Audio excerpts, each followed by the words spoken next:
Hello and welcome to the Knitmancy podcast. I am your host Valentina, coming at you from just south of Richmond, Virginia. Hair is doing its thing. You can find me at all the social medias listed down below. Just shortly, that's on Ravelry as Knittermancer, on Instagram as Middle of the Madness, on Twitch as gnollprincess, where you can find me Monday through Friday, 2 p.m. until 5 p.m. Eastern Standard Time, where I play a variety of games. I'm still trying to figure out how to increase my time because it seems like I always get busy whenever I plan to do more. Okay, I think we got that out of the way. Now for something else, just short disclaimer. I did end up injuring my ring finger this recent weekend. So the bruising and the finger, it all works. It's just very swollen and very bruised. So like getting that out there before I'm waving my hands around and you're like, what? Yeah. So, okay, I think we've all distracted by the spinning wheel for a second. I think we're all here. I think yes. So all my social medias will be down below, as well as the names of the projects and yarns. Because I don't have open access to where every designer is putting all of their stuff, so bear with me if I know where a designer is sticking their designs and the design is up. I will definitely also link that down below in case you want to get it. So we will start first with what I am wearing, even though this is not something that I recently knit.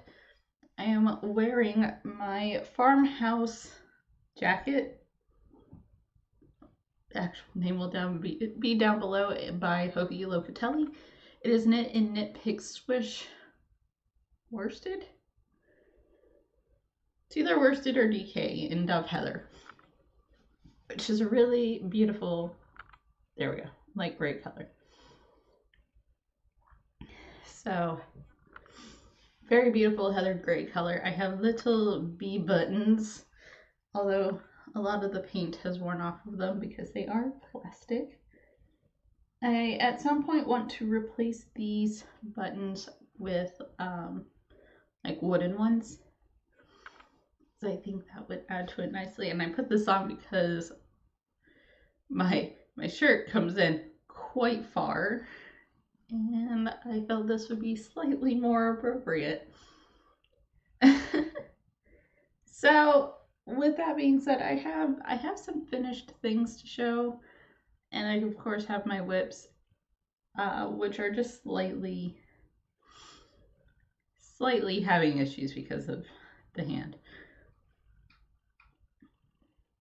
So first thing first, I have a skein of 3-ply chain plied, not my best chain ply, Navajo-Churro. This has been washed, and of course that window is going to be the bane of my existence, and now my entire background is just so bright. Yeah, no, it's not nearly. There you go, that's the color. So there it is. I'm not going to predict anything just yet. It is looking maybe heavy fingering into the sport range, mostly.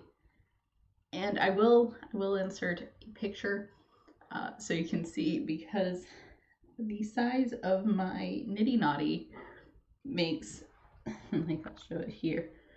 So here's things that have been on my nitty naughty. For example, against a commercial skein, right? So it's the normal size. It's just I can't fit as much fiber on the spinning wheel as you can get in a commercial skein. Now, looking at this, which is definitely a heavy fingering, like this has got to be Sport DK, maybe even into the worsted. That's fine. But yes, this is my Navajo-Churro. We've gotten this far. I still have a bunch more to go. My spinning wheel decided it did not want to 3-ply this, did not want to chain ply this. So we will see where this goes in the future. But yeah, there's that. And then, we've all been waiting for this. We have previously seen this Don't Be a Sad Bear sock, which the pattern is Hermione's Everyday Sock by Lueder, and the yarn is Chromatic Yarns in the Merino sock in Don't Be a Sad Bear. So that one's done. I know, would you look at that? That is two whole socks. I have 2 whole socks. Something I find interesting is, so in the cuff, all the colors pooled in one place. And then it would spiral down, right? And then on the foot of this one, it spirals. And on the foot of this one, it all just kind of pulled in one place, right? Like, see, there's the other side. There's almost none of that till the very end. It's very funny. But yeah, so it's done. I need to weave it in this end, but they're done. They're wearable. Very excited about that.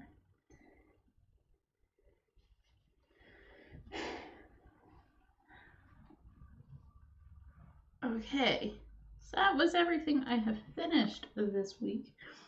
Or, yes, in this last week. Now, as for things that I have been working on to some extent or another, I have my farmhouse gingham blanket. Last time I was there, I finished out that row and I got like 1 and a half-ish. I'd say so. 1 and a half-ish through the next one. So I don't know why, but it had occurred to me while working on this to try something else to make my squares a little bit cleaner. And I mean, I had only done 1.5 repeats, doing the color changes a little bit wrong. But we've got it now. We're in the right place. It's looking right.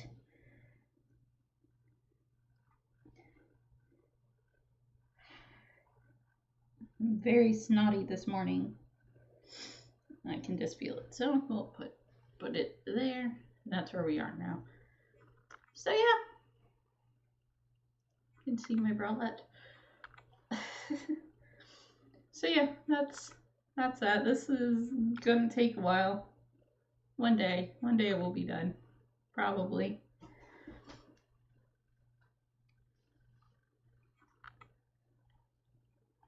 And now the next thing, and the final thing I really have to show right now, because I really focused on getting my Hermione's Everyday Socks done.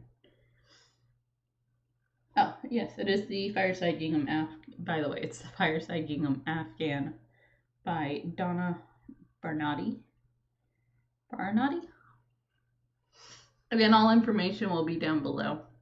Just, I'm a mess right now. Bear with me. Bear with me. So, gifting, right? I had one thing and I was like, I'm doing this as a gift, and it was the next thing on the pipe, or on the docket to do. I'm looking over at my plants. So I started. So I have started the Mountain Mama socks. Let me finish out at least this half of a row.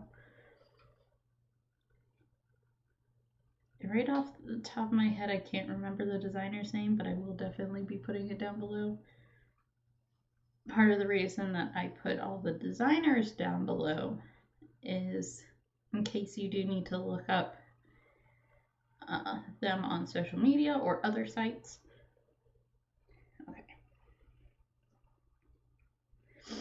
So I have started the Mountain Mama socks for my brother Sebastian.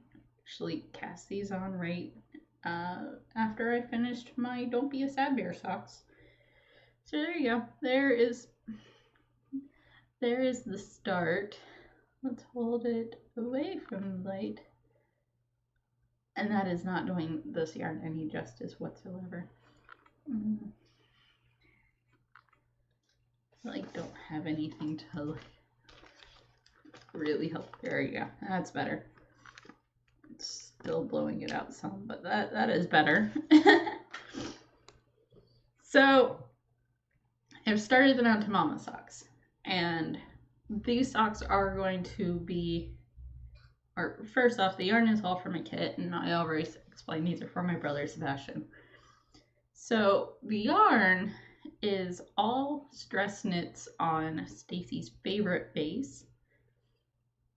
And so my first color is Palm Lines, which is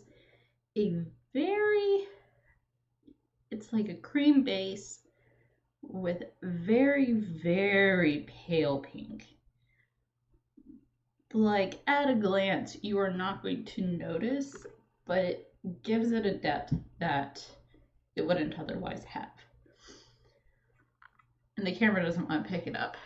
My second yarn, so when I start the color work, this is the first yarn, or yeah, the first color that I am using for the further away mountains is Dahlia, which, man, that window is just going to give me, which, let's see, it is the color of, it's almost a brown red, right? It's red. It definitely lives in the red mahogany. It's almost a mahogany-ish color, where it's definitely red, but it skews toward a very neutrally brown range. It's a very pretty color. Would it be a color that I would pick up and do something entirely with? Probably not, but as a yarn, a part of a larger project with many other yarns, absolutely. It's just not normally a color I gravitate toward. And then the main color, so what the socks will mostly be knit in, is of course Mountain Mama, which definitely is a color that I myself would pick up for myself. That window is just not doing me any favors today. So let's see.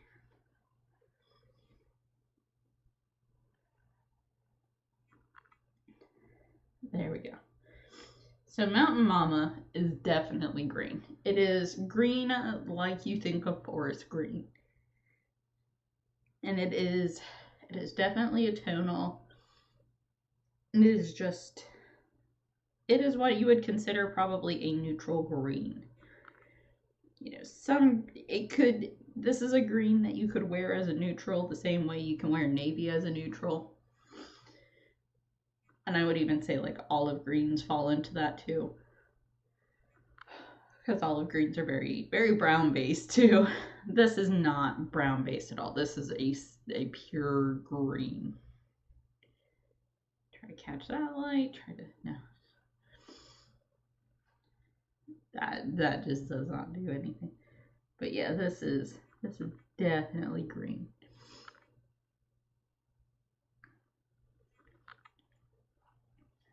So, and the package was beautiful, as I said. I did take a pretty picture, and I'll probably pop that in here too.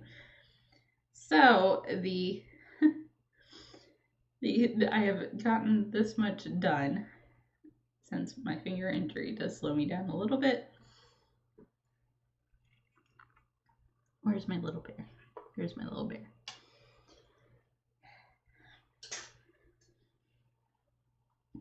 So my plan with these is I'm currently knitting on a US size 1 2.25 millimeter needle. My goal is, so there's our little bear wearing black, and it's kind of black. My goal is that, or my plan is, I will knit each cuff and each set of color work separately. And then once I start getting into the solid green sections, I am going to transfer them onto the same cord. So like these ones, or this one, or I'll start knitting them concurrently. So this one, for example, I would knit all the way through all the color work.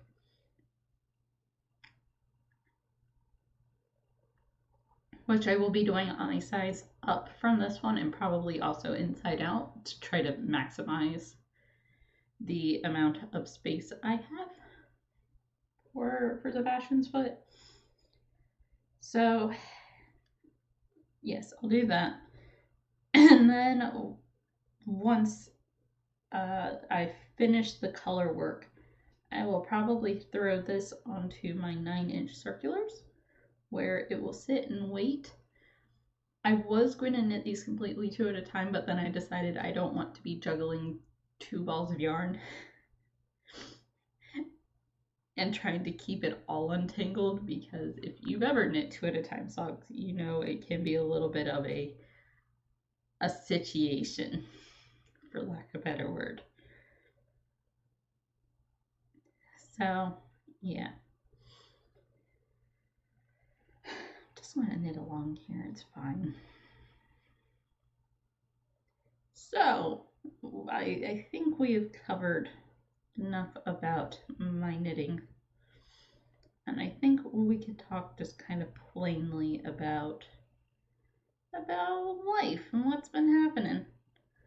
So as I mentioned, I had a slight incident where I managed to bruise the ever-living daylights out of my hand, and I don't want to bring it up close to the camera, but needless to say, my ring finger on my right hand is swollen and bruised all to hell.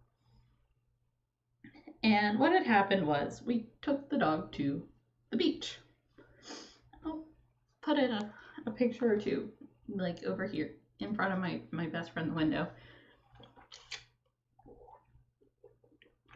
We took the dog to the beach, and so when we take our dog out anywhere, we put a backpack on him. So he has a little backpack, and in his backpack we'll put things like food, water, treats, and bags to pick up his poop. Because he's a big dog, and we know that he's strong, so we don't overload him. His backpack typically is fairly weighted, and I try to make sure it's evenly weighted for him. But he wears his harness, and then we put on his backpack and then his leash. Well, Sean didn't want to like get his backpack soaked through. Fair. I mean, I had put his food and his treats in there, so fair. And so he was having me go ahead and get the backpack off. So this is a whole set of events that just happened. So I unclip his leash from his harness because his backpack has a hole in it for his harness.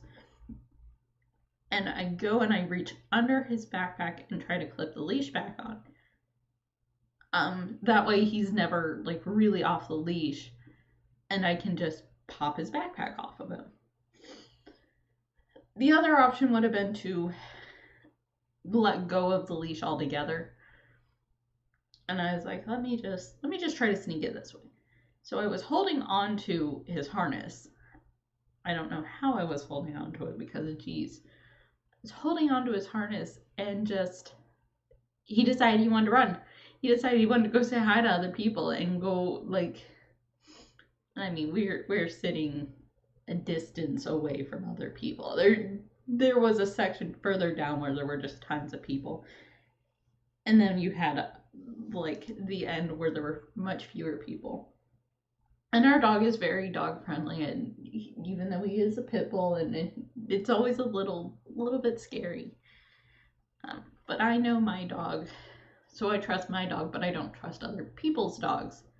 So I don't know other people's dogs. I don't know what your dog is going to do.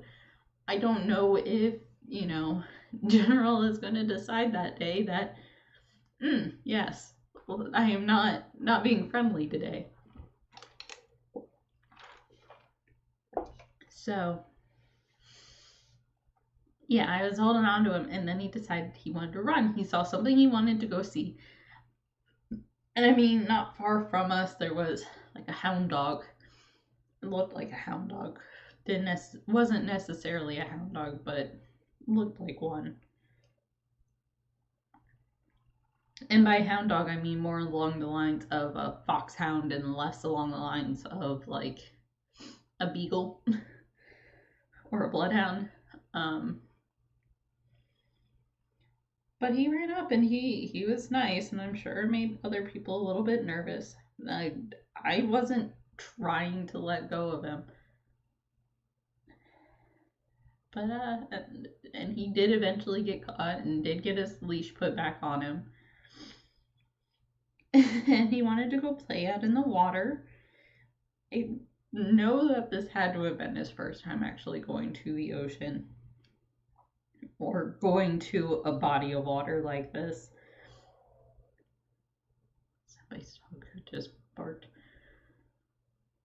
Because we're barking again. We see something we don't like. Because, so we know that General likes water. In the sense of he doesn't want to be out in the rain, but if you put a pool down, he will splash in the pool.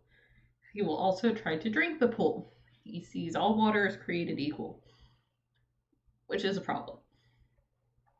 But, so we let him, like Sean was taking him out in the water. I was sitting at our little thingamajig blanket. Yeah, we didn't have a towel up. We had a blanket, and we brought General's water dish with us. I put fresh water in it. Okay, it was out of a water bottle, but even then, it could be considered normal water. And because he thinks all water is created equal, and water, you drink it. Like, sure, you can play in water, but you can also drink water.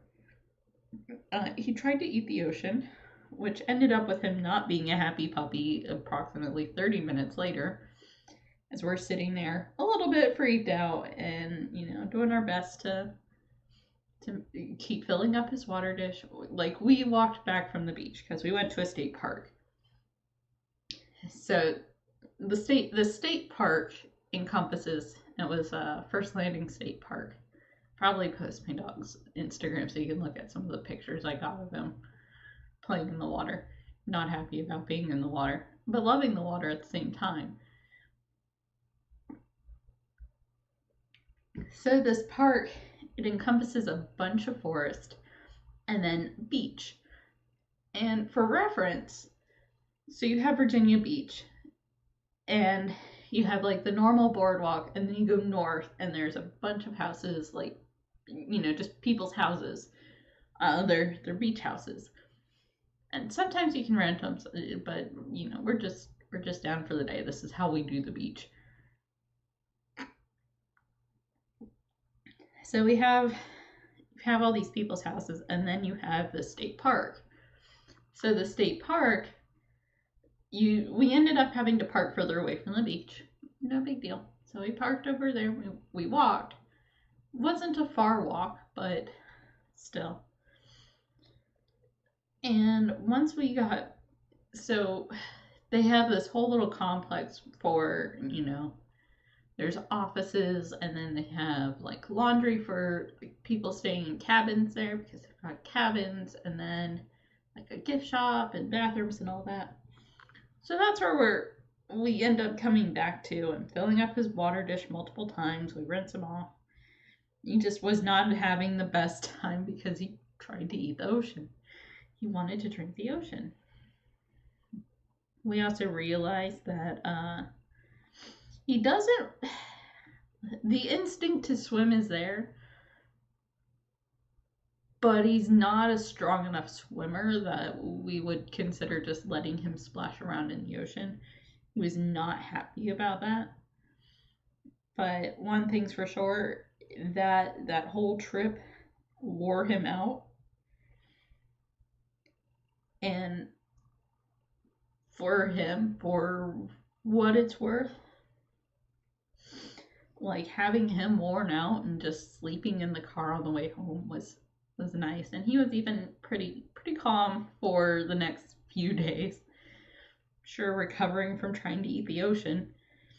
And then having to sit there and just drink a lot of water because he tried to eat the ocean.